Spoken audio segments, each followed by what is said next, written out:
Well, good evening and welcome to another CAF Warbird Tube webinar. I'm your host, Steve Buss, and we're glad that you could join us tonight. This webinar series is made possible by the Commemorative Air Force, and you can support CAF through membership or donations. For details on how you can further CAF's mission to educate, inspire, and honor, please visit our website at commemorativeairforce.org. Now, tonight we are starting out with another of our 12 Planes of Christmas featured aircraft. And this is the 12 Planes of Christmas, the Stearman from the Minnesota Wing. And joining us are Jim and Amy L'Oreal. Welcome, and let's talk Stearman. Sounds good. Thanks. Let's give us just a little bit of history on the Stearman itself and the role it played in World War II. Stearman's a primary trainer, one of the few biplane trainers still used during World War II, and it was a primary trainer across all the branches.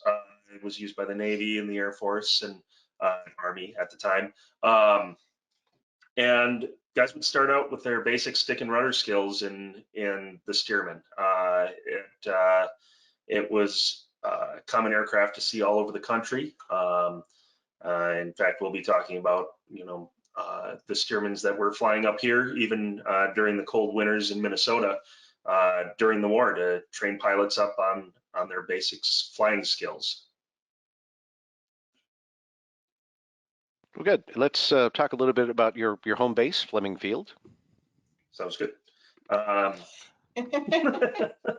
And you jump in whenever you want to. So I can talk about. Go ahead. Yeah. So Fleming Field was actually it was a Hook'em Cow field well before World War II, but during the war, and there's some not discrepancies between the date, but I've heard 1938 was when it was started to be prepped for World War II, but then we've got some other information that says it was like 1941, 1942. And they turned it into Fleming Field, and it was primarily a Stearman or a Navy training facility with the Stearmans on there. There was also a couple other aircraft as well, right? Or was that was at Minneapolis. That was Minneapolis. Okay. Yep. So it's kind of a cool piece of history that they actually trained at Fleming Field, and we're in one of the actual World War II hangars as well. The museum is. So to kind of add the Stearman to the fleet is really cool for us. Well, Fleming was the sub base for Naval Air Station Minneapolis. So they called it Base B up until Fleming Field. And Richard Fleming is who it was named after. He was a Medal of Honor recipient during the Battle of Midway. So the airport at the time ended up being named after Fleming Field. Or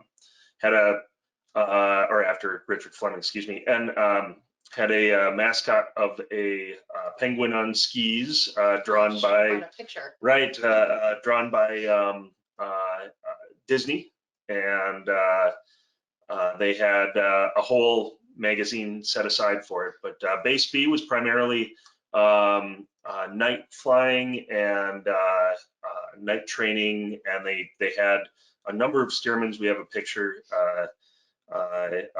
of that base with a ton of Stearmans out there.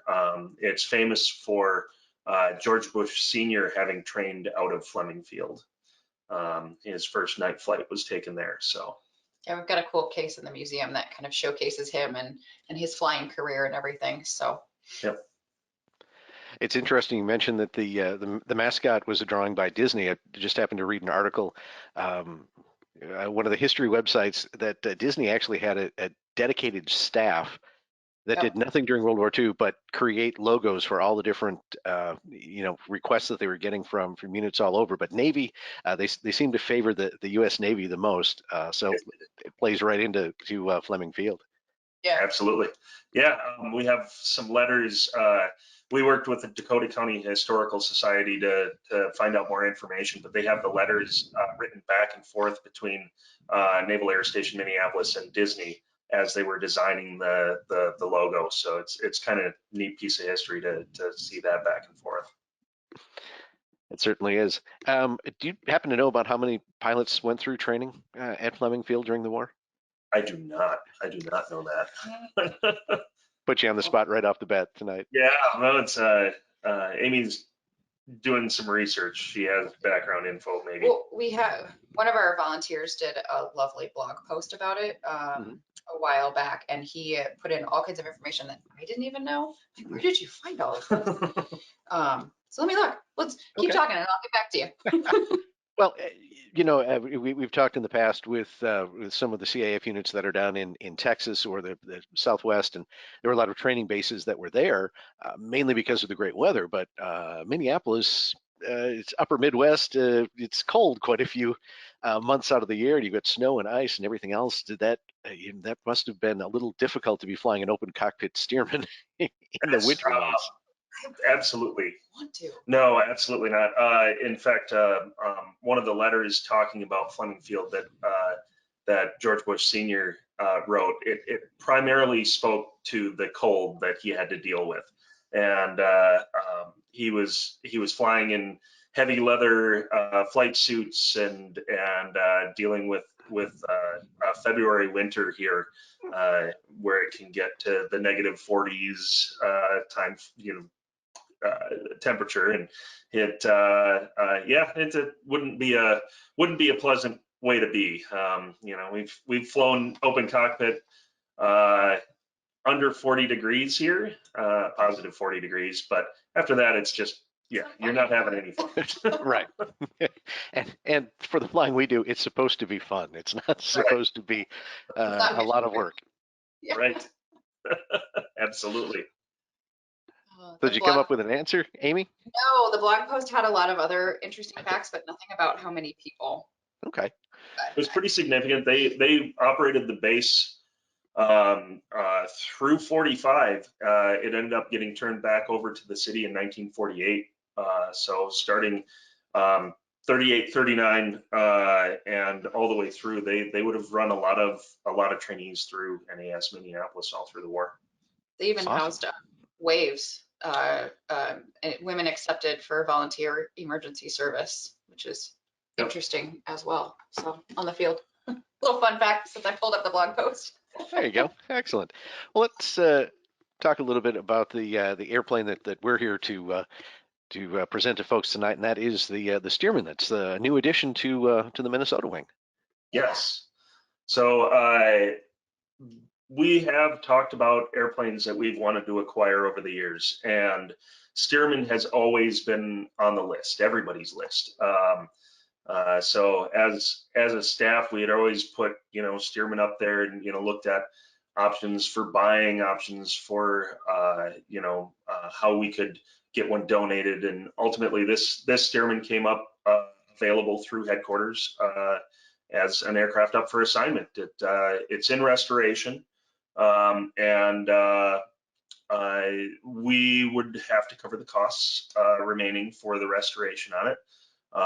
It's the best possible deal we have ever seen for getting a Stearman that is fully restored back, ground up restoration, and we jumped at it.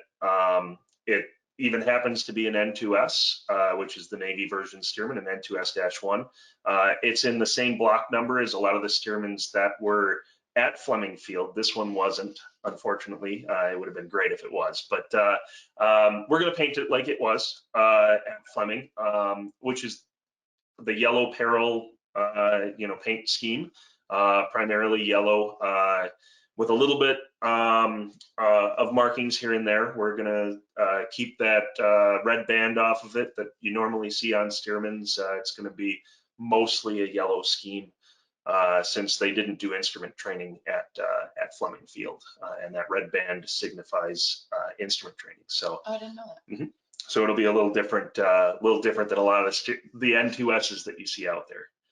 So we're having it restored out in Idaho by Classic Air Restorations, and they're taking on the job. They've done a number of Stearmans, and we've been working with them on setting up our needs for it, instrumentation and avionics and so forth. So it's been a process already. I'm getting ready, hopefully within the month, to get out there and take a look at it, and see where things are at. But we get updates pretty regularly, and the recovery process is going well. They've got all the flight controls recovered, the wings are being recovered. They've got a spar to replace in the upper right wing, so that's going to take a little time, but everything else is being stripped and painted and inspected and going back to pretty close to factory new. That'll be exciting. Right, absolutely. How complete is the airplane as it sits now? I mean, do you have all the parts and pieces, or is it still you're still having to search for certain items? We are looking for a couple of minor items and one major one. So I'm on the search, on the hunt right now for a map case, so we can put our avionics in the map case and hide them behind the in front of the instructor's seat, behind the pilot's seat, so behind the front seat. I've got a line on one with some of the other Stearman guys. We have 2 Stearman owners within the unit, so we've got a lot of connections on getting parts. So it's just a matter of the funds to do so. And then the last thing is the prop. That's the big one. We need a new propeller for the airplane, and again, a couple of lines out there. I want to make sure I get something that's decent shape anyway. The old one came off because of corrosion and is unusable, so we have to start over and hopefully find one that's in good shape and will you know, be as nice as the aircraft and last as long as the aircraft is, especially since it's, you know, brand new looking. Exactly. What engine is on this airplane? This one's the Jacobs 755, the 275 horse. Okay. And what's the prop that you're looking for? It is a 2B20. I gotta verify this. Got a cheat sheet over there. Yep, 2B20 prop. I don't know the dash number. We're looking into that. I need the Classic Air Restorations to give me the info on that from the STC to put the Jacobs on and the prop on, since there was or field approval that was done with it. So looking into dash numbers, which does make a difference because some of them are a little more expensive than the others. And speaking of expense, what's the total budget for the project? We're looking at for the restoration work that needed to be done, it's $43,000 to Classic Air Restorations, plus the prop, plus avionics. And the avionics cost us around, I think it was $12,000. We had to get fabric covering. We still have to get paint for the aircraft. The fabric covering was given to us half price by Consolidated Coatings, which was fantastic. Still cost around $6,000. And the paint will probably cost close to $5,000–6,000 as well. And then yeah, that prop I think is going to be 5 to 10, depending on the condition of the prop that we end up with. So now, go ahead. Not cheap. Looking at, you know, probably close to $70,000 by the time everything's said and done. So will you do I guess for the most part, the restoration has got to be all done at once. I mean, I guess you put off the avionics a little bit, but obviously you need the propeller to go with the engine and everything else. Right. What's the time frame? So Classic Air Restoration is part of this project. When it was assigned to us, there was an agreement in place that it would be finished by Classic Air Restorations. They're doing a great job, so I don't see why we wouldn't want to.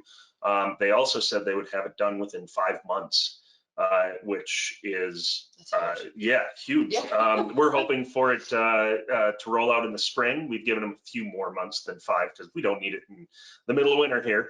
Please don't bring it before March. Right.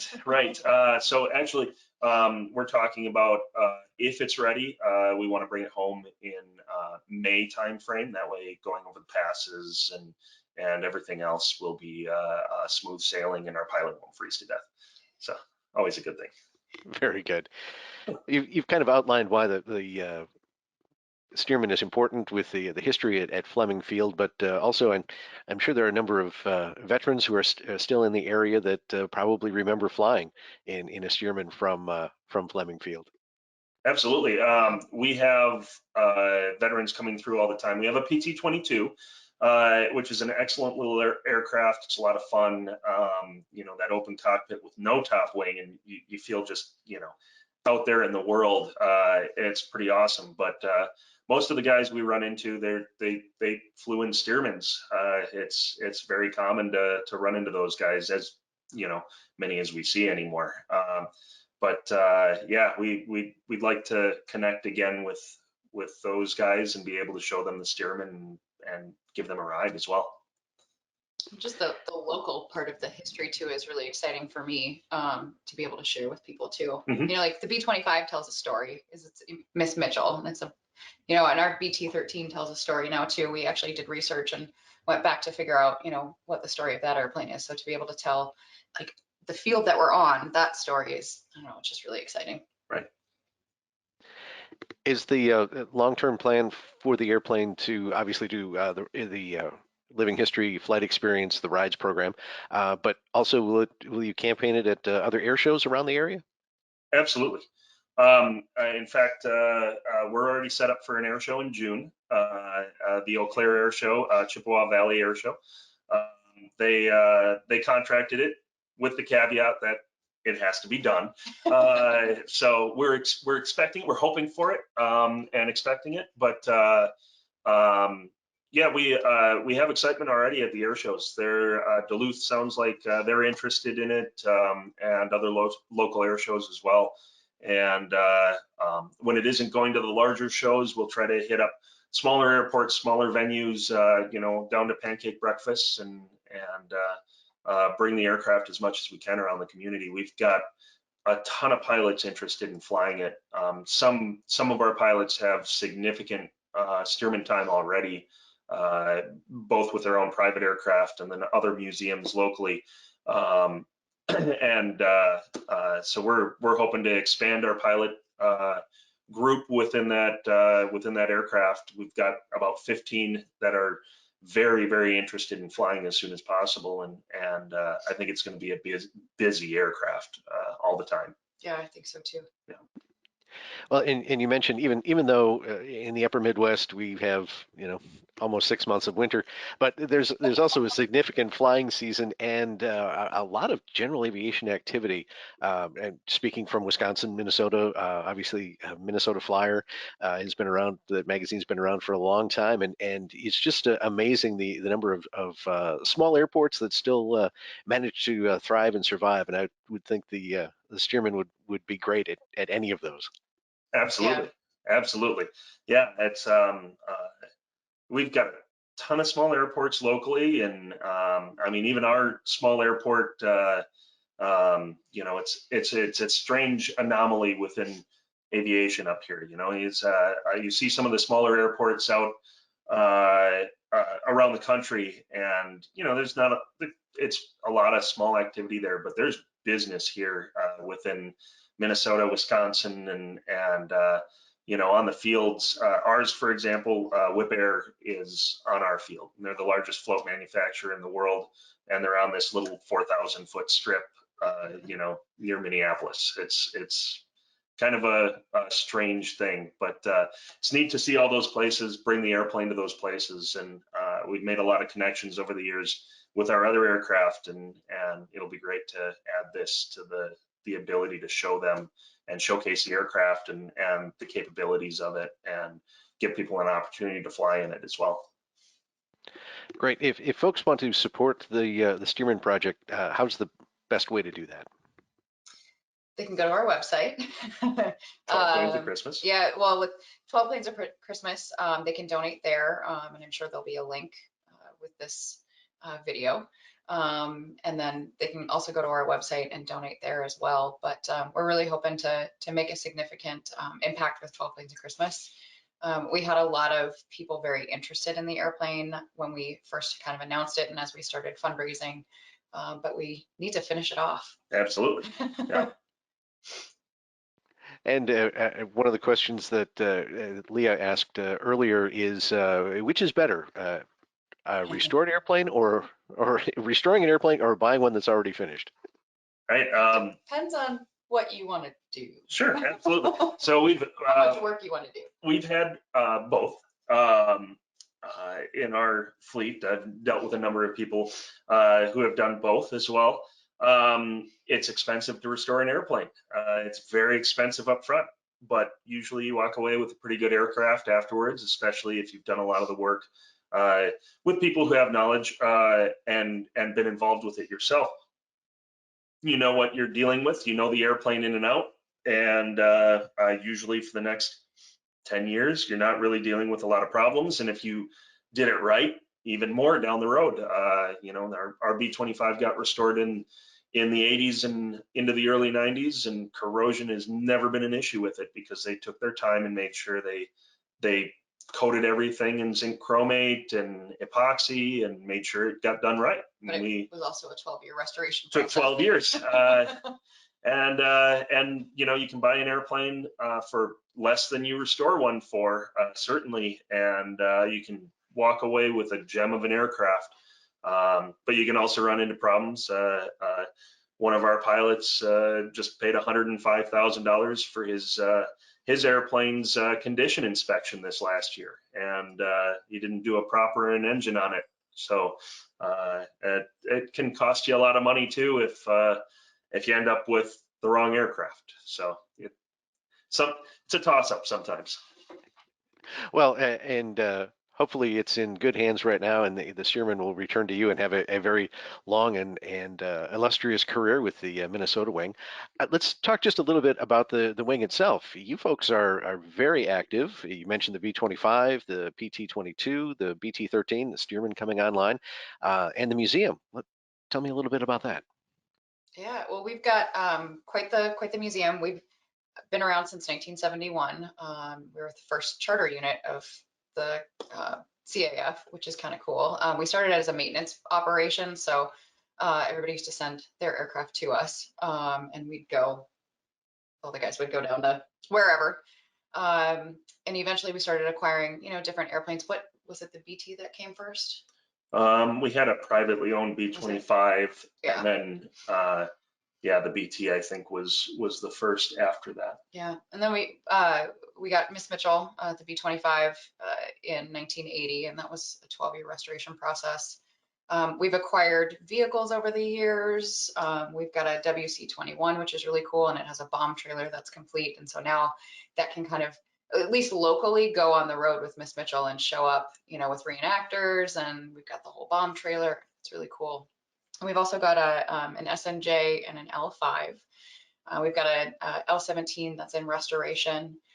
And then we've got a full museum full of displays that rotate.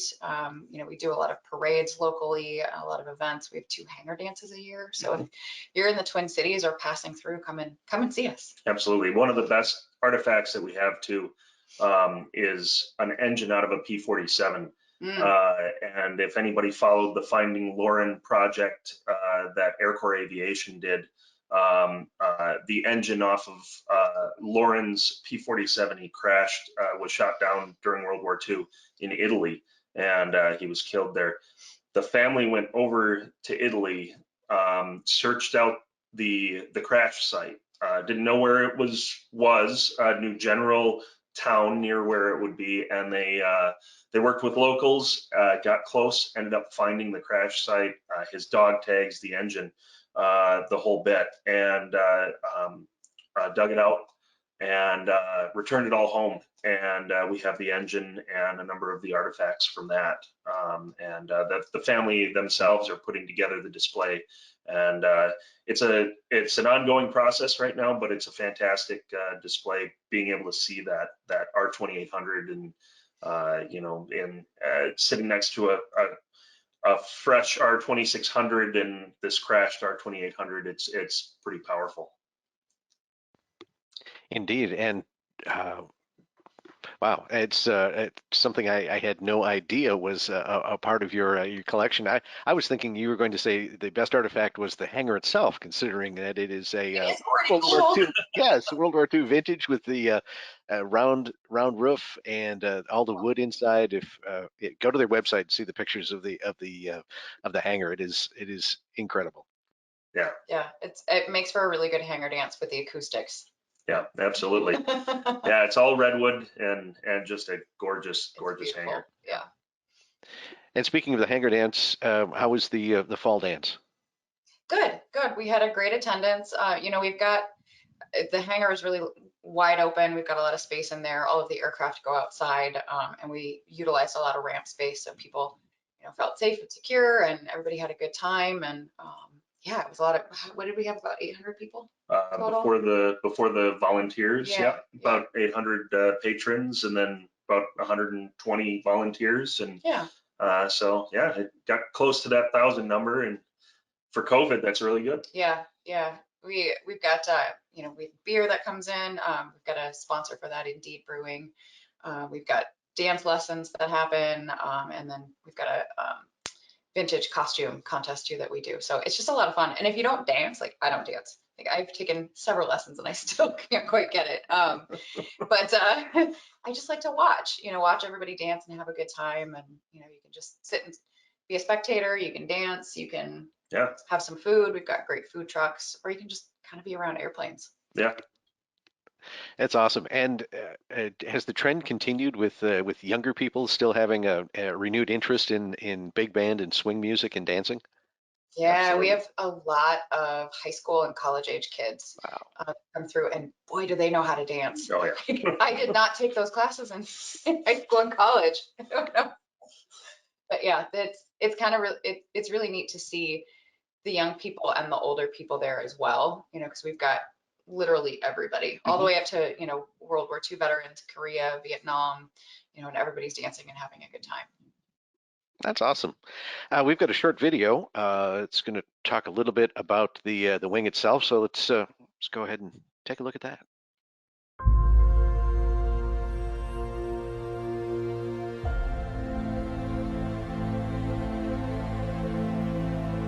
I volunteer to help bring aviation history to life. I volunteer to honor my grandfather who served in the Navy.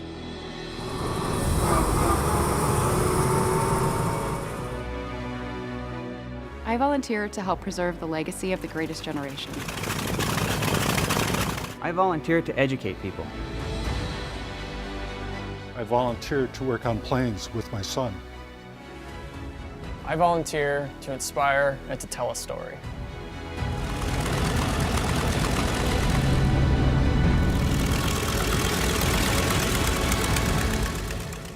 I volunteered to preserve history.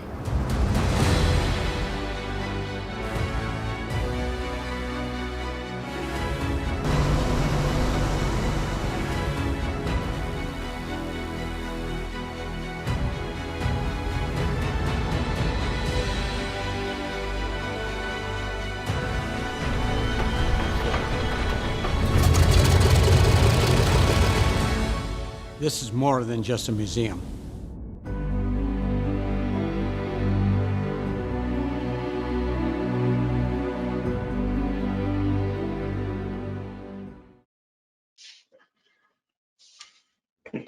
That's a pretty awesome video, and you get to see some interior shots of the hangar dance and that gorgeous building that you are lucky enough to occupy. A little bit more about the wing. About how many members do you have right now? I think we're 200. Yeah, about 200. Yep. Okay. Yeah. So we've got 30, 40 that are there on a pretty regular basis. Yep. So obviously one of the larger wings in the commemorative Air Force. So congratulations on that. And looks like you're also reaching out to young people. Do you have any specific programs for younger members, or is it just sort of a kind of one-on-one mentorship? We've done both. We currently have an education officer that's building a program with a number of cadets as well. So his goal is to have ground school, riveting classes, maintenance classes, everything, woodworking and fabric covering. He wants to do all of that. And so he's developing this program along with some cadets that are interested in the program themselves. So they're helping build the whole thing. So he's hoping to, he's in upgrade training right now with Delta Airlines. So he got waylaid for a little bit, but he's hoping to have something rolling out later in 2022 and being able to develop that program with the cadets themselves, which is pretty neat. So they can kind of take it on and run with it long term with other cadets as we bring them in. Excellent. And if someone's interested in becoming a member of the Minnesota Wing, how do they do that? You can go to our website. We've got a button right at the top that says join, and obviously they got to be a member of headquarters first, but then they can join the wing and come on down. We always recommend people, if you're in the area, come check us out, come hang out on a Wednesday or a Saturday, get to know some of us, and go from there. Right. Yeah, we're there Wednesdays and Saturdays, and we get there about 9:30 and we leave at about 8 o'clock at night. So we're there through the day. What's going on. Exactly. Right. So yeah, anybody can come out. It'd be great. So where exactly in the Minneapolis-St. Paul area do we find Fleming Field? It's about 6 miles south of St. Paul downtown. Okay. So South it's St. Paul. Yep. South St. Paul is the town itself. Excellent. So, yeah. And we want to encourage everyone to support the Stearman project that you have going on to see that airplane get back into the upper Midwest by late spring of next year.